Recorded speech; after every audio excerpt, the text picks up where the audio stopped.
চাচা হেনা তো সাজানো কেন? আর বাড়িঘর কোথায় চাচা?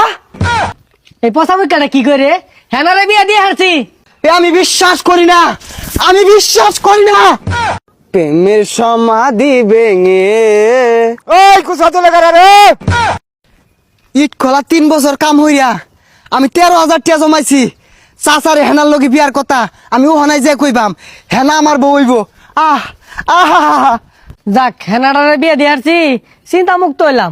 এক শহরের বাচ্চা হেনাডারে পছন্দ করতো, 3 বছর আগে গেছে ইট বাটাত কাম হরা লাইগা কটিয়া পয়সা জমায়া হেনারে বিয়া করবো। ও আওয়ার আগে বিয়া দিয়ে হারছি, বালাই হইছে। যে হেনার লগে আমার বিয়ার কথাটা চাচারে কইগা। চাচা হেনা তো সাজানো কেন? আর বাড়িঘর কোথায় চাচা? এই পচা মুখটা কি করে হেনারে বিয়া দিয়ে হারছি। চাচা আপনি মিথ্যে বলছেন, বলেন চাচা হেনার বিয়ে হতে পারে না চাচা।